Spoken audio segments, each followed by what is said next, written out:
कस्बे के पुराने हिस्से में मिट्टी से भरी तंग गलियों और टेढ़े मकानों के बीच एक छोटा सा ठेला रोज सुबह खड़ा हो जाता था। मोहन एक दुबला पतला गरीब आदमी था। उसकी आंखों में थकान और चेहरे पर गहरी झुर्रियां, लेकिन मुस्कुराहट हमेशा बनी रहती थी। वह सुबह 4 बजे उठता, लकड़ी के छोटे चूल्हे पर आलू उबालता, मसाले पीसता और फिर भरावन तैयार करता। उसकी पत्नी कई साल पहले बीमारी से गुजर चुकी थी। उसके 2 बच्चे थे, रानी और सूरज। रानी और सूरज ही उसका सहारा थे। रानी 8 साल की थी और सूरज सिर्फ 5 साल का था। दोनों बच्चे अक्सर ठेले के पास बैठकर होमवर्क करते या ग्राहकों को समोसा परोसते।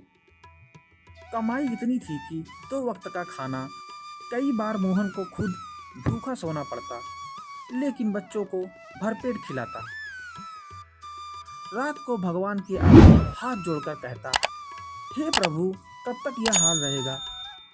मेरी मेहनत पूरी है, लेकिन किस्मत साथ नहीं देती। एक दिन शाम को मूसलाधार बारिश हो रही थी। गली कीचड़ से भर गई थी और सब लोग अपने घरों में दुबके हुए थे। मोहन ठेला समेट ही रहा था कि तभी एक अजीब सा साधु वहां आ पहुंचा। साधु लंबा चौड़ा था, जटाएं कंधों तक लटक रही थी।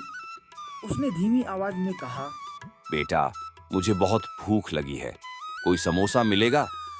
मोहन झिझकते हुए बोला, बाबा, सारे समोसे बिक चुके हैं, बस एक बचा है, वो भी ठंडा हो चुका है। साधु ने मुस्कुराकर कहा, जितना है उतना दे दे, भूखे के लिए ठंडा गरम सब बराबर। मोहन ने आखिरी समोसा प्लेट में रखा और साधु को दे दिया। खुद खाली पेट रह गया। साधु ने संतोष से समोसा खाया और बोला, तू सचमुच नेक दिल है। देख, ये पोटली ले ले, इसमें एक जादुई सिक्का है। जब भी तू इससे समोसे की सामग्री खरीदेगा, तेरे बर्तन कभी खाली नहीं होंगे। लेकिन याद रख, शर्त सिर्फ एक है, ईमानदारी मत छोड़ना। लालच करेगा तो वरदान खत्म हो जाएगा। मोहन हैरान रह गया। उसने पोटली को संभाल कर रख लिया।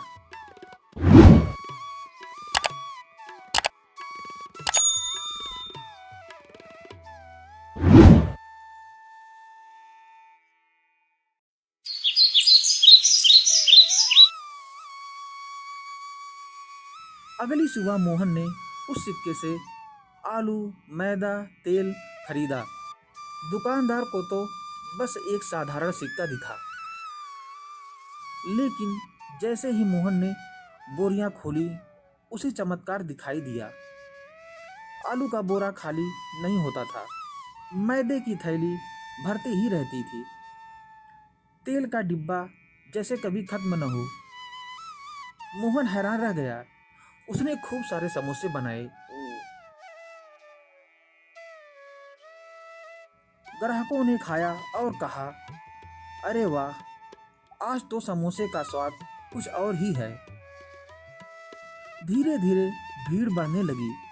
ठेले पर इतनी लाइन लगने लगी कि कई बार लोगों को नंबर लगाना पड़ता। मोहन के समोसे अब पूरे कस्बे में मशहूर हो गए। लोग दूर दूर से खाने आते।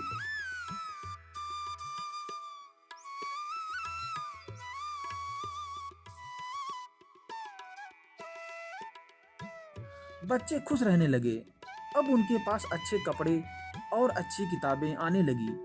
रानी स्कूल की टॉपर बनने लगी और सूरज भी पढ़ाई में अच्छा होने लगा। लेकिन मोहन को हमेशा साधु की बात याद रहती, लालच मत करना। कस्बे के बड़े होटल वाले अब मोहन से जलने लगे। एक होटल का मालिक बोला, ये बूढ़ा हमारे धंधे का सत्यानाश कर रहा है। अब कोई हमारे होटल में समोसा नहीं खाता। उन्होंने मिलकर मोहन को नुकसान पहुंचाने की योजना बनाई।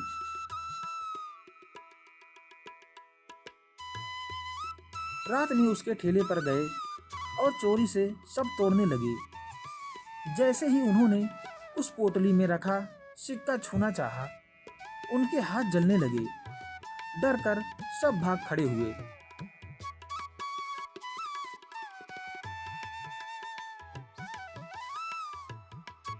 मोहन ने समझ लिया कि यह वरदान सचमुच भगवान की देन है और कोई भी इसे छीन नहीं सकता।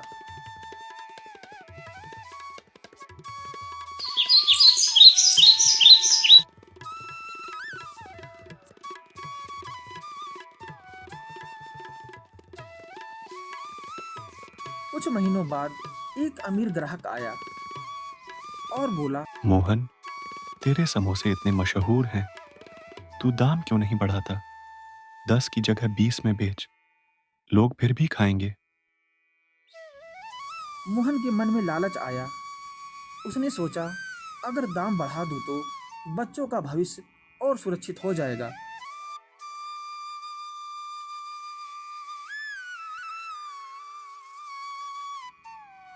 अगले दिन उसने समोसे 20 रुपए के कर दिए। ग्राहक कम हो गए, लेकिन चमत्कार खत्म हो गया। आलू का बोरा खाली हो गया, तेल खत्म हो गया। मोहन को समझ आया कि उसने साधु की शर्त तोड़ी है।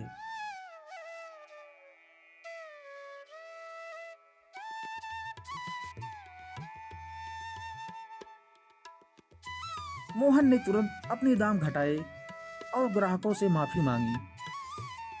उसने कहा, भाइयों, गलती मेरी थी, मैंने लालच किया। अब से वही पुराना दाम रहेगा। लोग खुश हो गए और फिर ठेले पर भीड़ लगने लगी।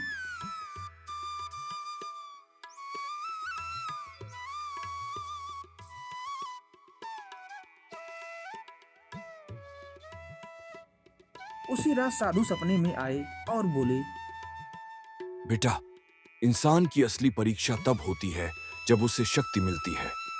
तूने गलती की लेकिन सुधर भी गया, इसलिए वरदान फिर से तेरा है। याद रख, किस्मत का असली स्वाद ईमानदारी में है।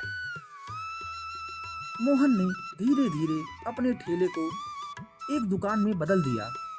उसका नाम हुआ मोहन समोसा हाउस। अब उसके बच्चे पढ़ लिख कर अच्छे कॉलेज में जाने लगे, लेकिन मोहन खुद हमेशा दुकान पर खड़ा होकर ग्राहकों को समोसे परोसता।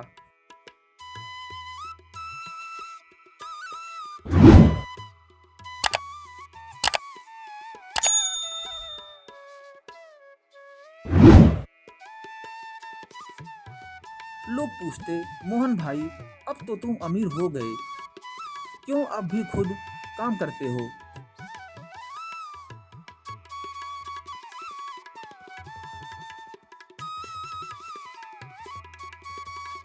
मोहन हंसकर कहता, भाई, मेहनत ही मेरी असली पहचान है।